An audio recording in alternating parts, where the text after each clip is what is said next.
Kalau macam saya dulu, saya habis graduate, saya start my first job, saya kata saya nak cari kerja related to research. Dan di situ saya figure out sebenarnya agronomist a part of it. Dan daripada situ saya decide, okay, saya nak jadi agronomist, dan I grow myself how to become the agronomist. Okay, pada saya, if you can go on the highest of level of education, ada peluang, pergi je. Because it's just not of the certification.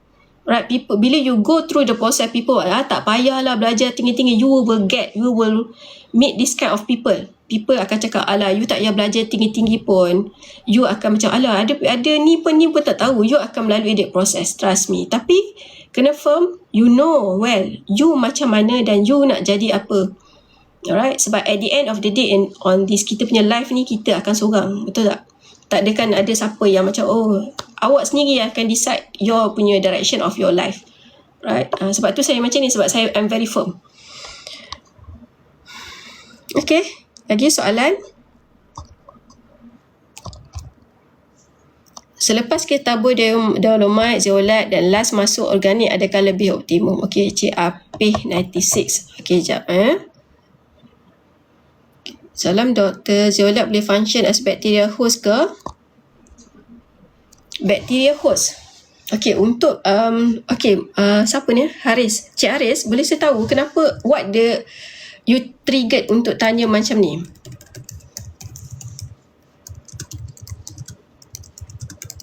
Sebab dia macam ni tau. Okay, let me cerita dari segi mekanisme. Okay, whenever bila dia jadi bacteria host, alright, sebab kita tahu zeolat ni dia ada berlubang, kita kata ada saya cakap tadi structure dia kan, dia ada liang-liang kan, so dia ada micro porous aluminium silicate ni yang dia ada, kita kata permukaan dalaman dia sangat luas, alright, dia charge negatif dia stabil, alright. So all this sifat dia ni, dia akan membolehkan zeolat tu berfungsi sebagai microbial refuge. Maksudnya jadi tempat pelindungan fizikal and chemical untuk bakteria tanah. Right? So, kalau dari segi perlindungan fizikal, microhabitat, tadi saya cakap kan, dia adalah sebagai kita kata microhabitat kepada bakteria berfaedah tadi tu. So, dalam tanah yang tropikal yang saya cakap tadi, tanah kita ni suhu tinggi, kelembapan kita tak stabil, even tekanan daripada kimia, which is daripada aluminium toxicity, pH kita acidic. Right, so all this, apa yang zeolat ni, dia akan menyediakan, kita kata, ruang perlindungan kepada fluctuation of the weather yang ekstrim tadi, dan dia akan ada permukaan lekatan kepada bakteria, untuk bakteria, dan juga dia akan kurangkan tekanan toksik setempat, which is kita kata aluminium toxicity and so on, right? So bakteria ni akan lagi stable, dia akan boleh hidup lama. Right, especially bakteria yang ada yang highly sensitive. Okay, itu yang pertama. Yang kedua, dia akan jadi neutron docking. Neutron docking ataupun feeding effect. Zeolat ni macam saya cakap tadi, dia akan jadi cation. So dia menyerap NH4, amonium, kalsium, magnesium, potassium. So dia pegang. So bila dia pegang, apa akan jadi? Dia akan mewujudkan apa tau? Dia akan mewujudkan zon neutron micro yang berterusan, yang berhampiran dengan bakteria tu. Itu yang pertama. Yang kedua, dia akan akses kepada neutron untuk mengekalkan metabolism kepada mikrob tu. So apa yang akan jadi? Dia akan meningkatkan kelangsungan aktiviti mikrob. Dia bukannya just present je, just ada je, tak. Itu function dia. Right? Dan dia definitely akan ada function, pengaruh terhadap bakterial dari segi functional. Sebab ada some kajian macam zeolat ni, dia ada macam bacteria nitrification, dia akan ada denitrification, more control. Itu function zeolat. Dan bakteria, contoh macam bakteria pelarut fosfat ataupun bakteria rhizosphere yang berfaedah, right? So tapi we need to understand, zeolat ni dia tak create bakteria tu, tak. Dia cuma sokong, dia menyokong, right? So kalau bakteria tu ada, baru dia akan support. Itu beza dia. That's why bila kita dah masuk zeolat, we still need put the microbes, tapi we need nak dapatkan microbe tu yang sustain apa semua, so kita akan pakai zeolat lah. Sebab tu saya kata, bila kita buat soil health ataupun soil rehab, dia adalah combination on triangle yang saya cakap, physical, chemical and biology. Dan untuk fulfill all this program, dia akan ada berapa persen. Contoh, zeolite berapa persen, organic matter berapa persen, microbe berapa persen. So dia adalah benda ni semua diindikatkan, ditentukan oleh you punya tanah. Sebab tu saya kata buat soal analisis, faham dulu you punya tanah berapa persen sand, silt, clay semua tu, pH berapa, biologi berapa, dan baru you adjust lah, you patah balik lah. Okay, boleh? Itu je secret recipe dia, tak ada apa pun. It just, you kena faham how it works, mechanism, dan dia akan menentukan you punya decision. Okay, boleh? Okay, nak pakai zeolite untuk fertigation. Kalau untuk pakai dekat fertigation, kejap saya ambil dosage. Untuk yang mana nak pakai, sebab fertigation kita sekarang ni banyak yang pakai sabut kelapa, coco peat 100%, right? Tapi kita tak boleh masukkan terus fertigation tu dalam bentuk macam baja larut air. Tak boleh. Sebab zeolite ni dia boleh digunakan dalam sistem fertigasi yang mana dia sebagai komponen dia adalah functional, bukan sebagai baja terlarut. Maksudnya kita mix together dalam kita punya plant growing, kita punya growing medium tu. Right? Kalau kita masukkan dalam fertigation, dia ada side effect lah. Contoh macam sumbat lah, mendap lah, and then dia akan rosakkan pump, right? So cara yang betul, kita guna dia sebagai medium macam saya cakap tadi. So maksudnya dia akan ada medium tanaman dia coco peat campur zeolite, right, dalam kita punya polybag. And then dia akan jadi tanah untuk support untuk kita punya sekitar, kita punya akar, zon akar. So function dia akan lebih membantu untuk menyerap nutrien tu, kita kata daripada larutan fertigation. Yang pertama. Yang kedua, dia akan melepaskan nutrien secara perlahan. So zeolite ni dia akan berinteraksi dengan larutan tadi tu, dalam all the baja kita A, B semua tadi tu, dan jangan masukkan dalam pipe lah. Right? Sebab tu dia ada some ratio dia, percentage dia. Again, itu saya kata itulah secret recipe ladang masing-masing sebenarnya. Right? Okay? Boleh? Kalau nak cerita pasal tu memang banyak, panjang, memang panjang. Di segi teknikal apa, so it's very interesting, sangat menarik. Sekejap saya baca soalan.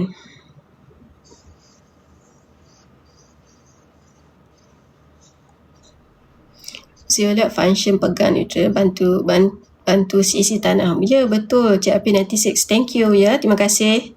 Salin, mana yang nak ni salin. So nanti yang mana yang boleh salin share dengan yang lain lah. Right? Fertigation.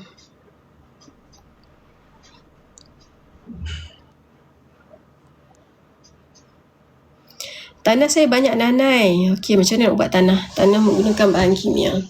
Kutu ketih. Okey, cik, kutu ketih. Okay, kalau tanah anak-anak ya. Crop apa ya? Crop apa? Tanaman apa?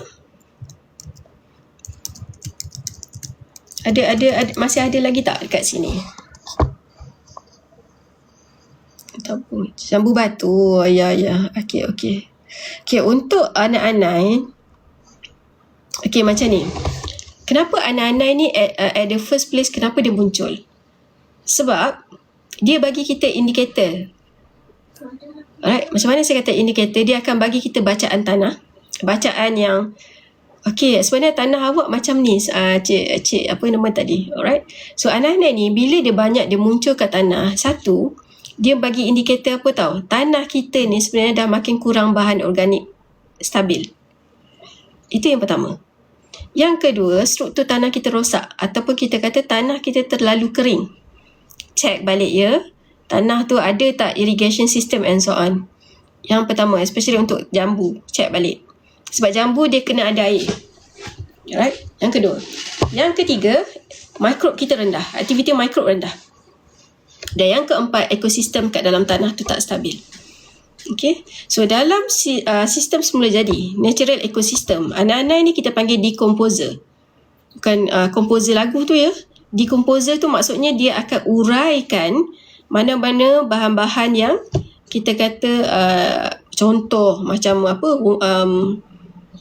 pokok mati, so dia akan uraikan decomposer, right? So dalam ladang dia akan jadi masalah bila sistem tanah tu dia kita kata gagal berfungsi lah, right? So my advice, sebab saya tak tahu how population tu berapa besarnya sampai impact dekat you punya crop, dekat you punya jambu batu, but for me jangan terus bunuh dia. Kenal dulu jenis dia dan juga punca dia, right? Yang pertama, anai-anai ni dia akan meningkat. Bila meningkat, bila satu, residu tanaman keras, contoh ada kayu, ada tunggul, so dia tak terurai. Yang pertama. Banyak tak kat dalam ladang? Ada banyak tak benda tu? Yang pertama. Yang kedua, tanah terlalu kering, right? Dia common. Kita common dekat especially bila kita under climate stress. Maksudnya musim kemarau ataupun musim kita kata musim yang drought season, right? Yang ketiga, kita pakai baja kimia yang mana dia tak support on the biology. Banyakkan baja kimia yang tak support biology pun. Okay. Yang keempat, kita kata dia tak ada natural predators. Tanah tu mati. So anak-anak ni dia akan ambil alih fungsi penguraian sebab mikrob tak buat kerja dia. Mikrob tak ada, so mikrob tak boleh buat kerja dia. Itu yang sebenarnya. Right? So apa yang saya boleh kata, apa yang kita tak galakkan lah. Right? So tak galakkan dia adalah kita kata on the common mistake. Kita akan buat repeated chemical application. Kita akan put the racun berulang kali. Itu yang pertama. Yang kedua, kita gunakan racun tanah spektrum luas, broad spectrum. Right? Yang ketiga, kita akan bunuh kat mana tau? Koloni dia. Which is you dah kill the koloni tapi you tak pulihkan tanah. So apa kesan dia? Okay, kesan dia yang pertama, mikrob tanah definitely akan mati. Dah lah tak ada, population makin sikit, so dia akan mati, yang pertama. Yang kedua, tanah kita akan makin kosong. Sebab macam saya cakap, tanah kita adalah sistem hidup. Alright, yang kedua. Yang ketiga, anak-anak itu dia akan lagi agresif. Perasan tak bila you put dia racun, dan anak-anak itu akan lagi banyak. Sebab dia dah makin agresif. Right? So kita kata kita ada some side kitaran on the kita kata keracunan, ketagihan kepada racun. So macam mana kita nak kawal dia? Yang pertama, satu, kita kalau macam dia sampai satu merosakkan pokok, merosakkan you punya crop, kita gunakan umpan, baiting system khusus untuk anak-anak. Yang pertama. Yang kedua, fokus kepada koloni tapi bukan semburan random. Yang ketiga, elakkan racun broad spectrum dalam tanah. Sebab kita nak kawal dia punya population, which is yang kita tak nak kill all the living things kat dalam tanah, kehidupan dekat dalam tanah. Itu yang pertama. Kalau sampai melibatkan rosak kayu punya pokok. Yang kedua, ini kita nak pulihkan sistem tanah. Alright, so ini yang selalu kita abaikan lah. So kita akan tambah bahan organik, right? Tambah bahan organik berkualiti, tapi dia must be separa rumput. So aina-aina akan take over untuk buat kerja tu. Instead dia fokus kepada pokok you, dia akan fokus kepada this bahan mikrob, bahan organik. Yang kedua, aktifkan pengurai mikrob, which is yang contoh mikrob matang for example, right? Bio input. And then kurangkan kelembapan tanah. So make it put the mulching for example. Kalau ada mulching contoh jerami padi ke, right? Tak ada mulching. And then yang ketiga, kurangkan tekanan bahan kimia lah. Right? So sebab contoh kalau macam yang lain mungkin you can put on the zeolat for example. Untuk apa? Dia tak akan bunuh anak-anak tau. Dia bukan racun zeolat ni. Dia lebih kepada nak bantu stabilkan zon akar dengan mikrob for example. Itu cara yang kita kata cara halus dan sustain. Sebab kalau nak bagi recommendation, saya cakap tak apalah cik, pakai je lah racun immediately. Tapi saya tahu benda tu takkan sustain. Right? So fokus untuk bagi sustain. Apa-apa decision yang you buat, especially dalam ladang, fokus untuk sustain. Sebab tu kita ada satu term, sustainability. Sebab kita nak dapat hasil yang mampan, kita nak dapat hasil yang konsisten, dan we can enjoy dapat hasil yang tinggi. Alright? Dia tak adalah jadi surprise. Oh, this season dapat 5, next season 7, lepas tu dapat 5 balik. Alright? So benda-benda tu kita tak nak. Sebab kita ada potential. It just that adalah kita punya barrier adalah knowledge. Alright, so belajarlah. Ada peluang untuk belajar. Belajar, tak salah. Okay, boleh?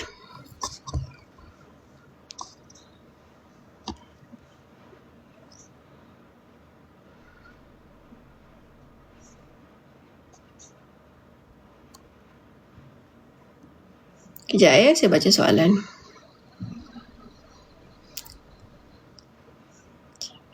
Tu pokok 16 tahun baca apa yang sesuai. Baca? Alamak.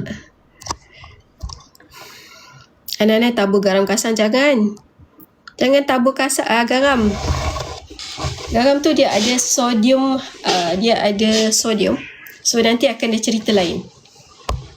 Okay, so jangan tabur garam.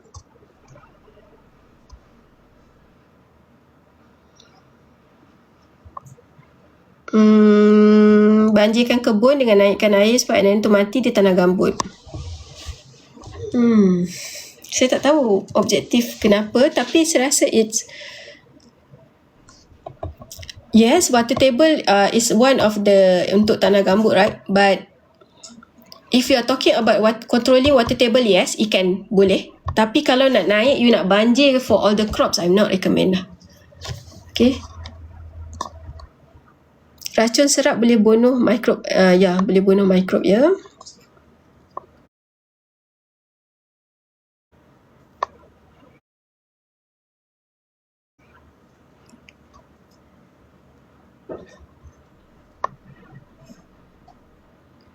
Penat saya cerita ya. Terus habiskan pH tanah.